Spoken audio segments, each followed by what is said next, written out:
Howdy there, Flatpicker. Do you have trouble recognizing common patterns on the guitar fretboard like triads, arpeggios, major scales, or maybe even just individual note names? Well, if that's the case, this lesson is for you, my friend. Today I'm going to run you through some really quick tips for how I like to map what I call anchor points on the guitar fingerboard. Then we're going to use those anchor points as a point of departure for some of those patterns I mentioned earlier. First things first, if you're not familiar with the logic of the guitar fretboard, meaning how are notes organized and how do I name pitches, we have 12 pitches available to us in Western music. Thanks to a guy named Boethius a long time ago, we have 7 letter names plus sharp or flat symbols to represent all of those 12 pitches. So we're going to use A through G in the alphabet, A, B, C, D, E, F, G, and then there's going to be a sharp or a flat between every note except B and C and E and F. Why is that the case? Well, because Boethius chose 7 letters for a 12-pitch system, so naturally something is going to get left out there. You just kind of have to memorize that B and C and E and F are the places where you go directly to the next letter. All right, now that we've got that out of the way, let's grab our low E string here. So if we were to name all of the pitches on that low E string, E is our starting pitch. What's the first fret? Well, we just go up one step in that musical alphabet or chromatic scale that I talked about. Remember, no sharps or flats between E and F, so E, F.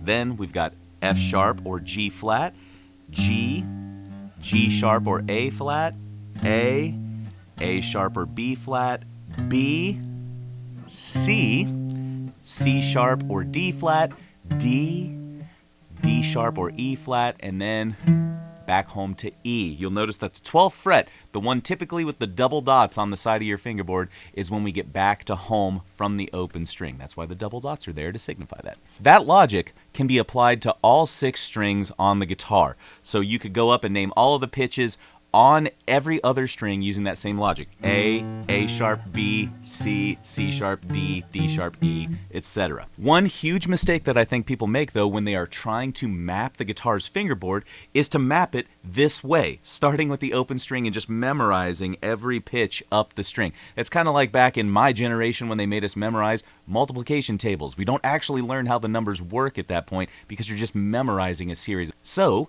I've got a great exercise that we can use to spice things up here using our friend the circle of fifths. This is a diagram that confuses a lot of people, and for the purpose of today's exercise, we're just going to use it as a roadmap for what order to play pitches in.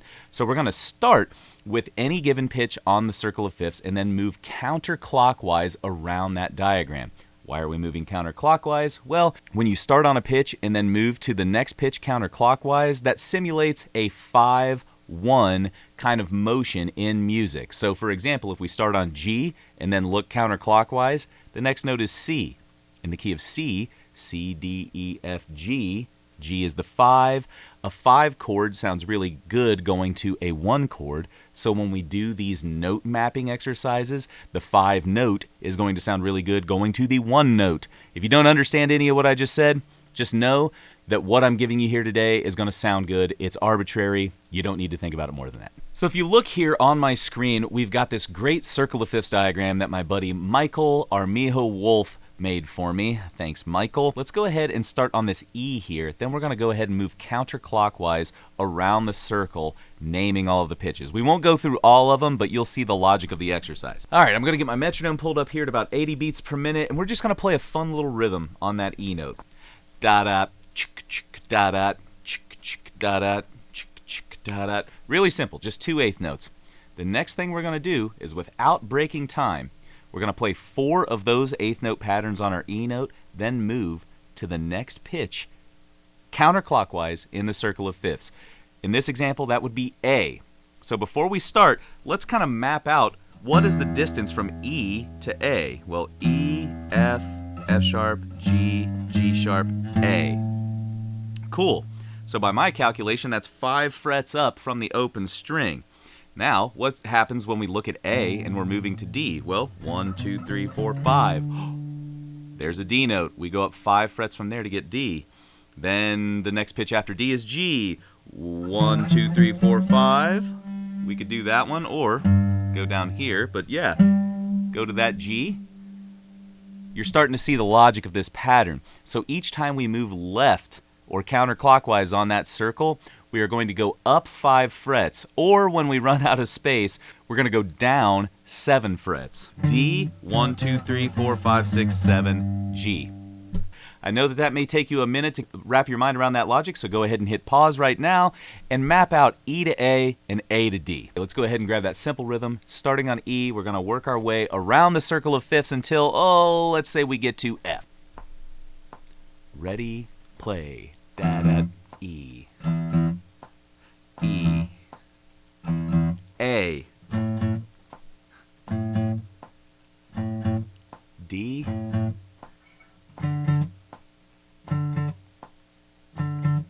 G.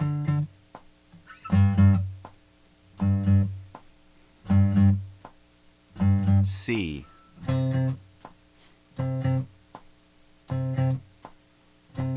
F.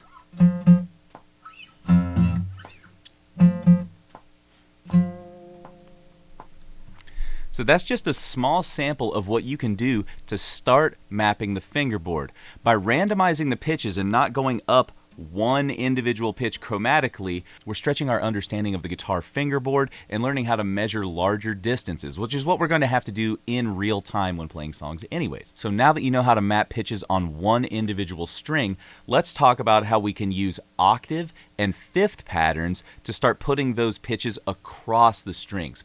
One really cool pattern on the guitar is this octave pattern that exists. So say we grab a G note right down here. To get an octave on the guitar, all you have to do is go up 2 frets and then down toward the ground 2 strings. So once again, G, up 2 frets, down 2 strings. And you've got the same note, just an octave higher. So now knowing that, what we can do is play the same exercise, but maybe skip octaves between each note. Check this out. 2, ready, play.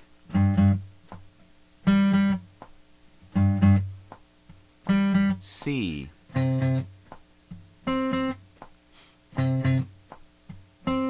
F.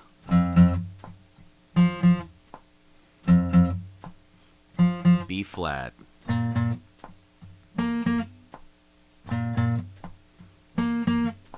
You get the idea. So that's a great way to map pitches along 2 strings, plus see how you can get those octave relationships. That's a really useful pattern when you're trying to think about a box for a scale, because you typically want to stay inside of 1 octave or something to find a melody, right? So we can cascade that octave pattern going across the strings this way. The fretboard logic is really beautiful that way. So if we go G, up 2 frets, up 2 strings, we've got G. Well, let's try that pattern again. Up 2 frets, up 2 strings. Ooh, not a G note. It's because we've crossed the B string. The B string's relationship to the G is different than all of the other strings on the guitar. Most of the strings, E to A to D, D to G, are a perfect fourth, but G to B is a major third, meaning we have to take any patterns that we have on those other strings and just simply add 1 fret to it. So to get that octave pattern, we go up 3 frets and then 2 strings. That same relationship works for the G string to the E string. So say we found our G on the G string, we're going to go up 3 frets, down 2 strings. So the cool thing is, if you just have those 2 different octave patterns, you've mastered octaves all across the guitar. Find 1 pitch. Let's grab B this time. Up 2 frets, up 2 strings. That's a B note. Up 3 frets, up 2 strings. And I know that's a B note. So that's a really great way to find the same note in octaves across the guitar fingerboard. Now, before I mentioned that we would learn how to do fifths as well. This is a really common interval that you're going to need to know how to map on the guitar, because power chords are built on fifths. Bluegrass bass players play fifths. The boom chuck pattern for bluegrass rhythm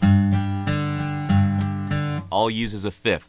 So to grab a fifth on the guitar, get your starting note, G, go up 2 frets, over 1 string. So that means if we're looking at a note on the circle of fifths, G, if we go up 2 frets and then up a string, we've just found the note that is to the right or clockwise from our note on the circle of fifths. So G, D. And then guess what? To find your octave, we do that same pattern from before so that we know a G note is directly above that G. So now you've got roots and fifths to something going across the fingerboard with the knowledge of that octave pattern and that fifth pattern. I know that was probably a lot of information if you're already having trouble mapping notes on the fingerboard, but if you can take this system and apply it over a period of weeks and months, you are definitely going to map that guitar fretboard. The thing that I would do after you practice one key like this, the key of G major, the next day in your practice, move to that anchor point that's just counterclockwise from the previous note. So for today we had G, tomorrow we're going to have C. Then the day after it's going to be F, B flat, E flat, etc.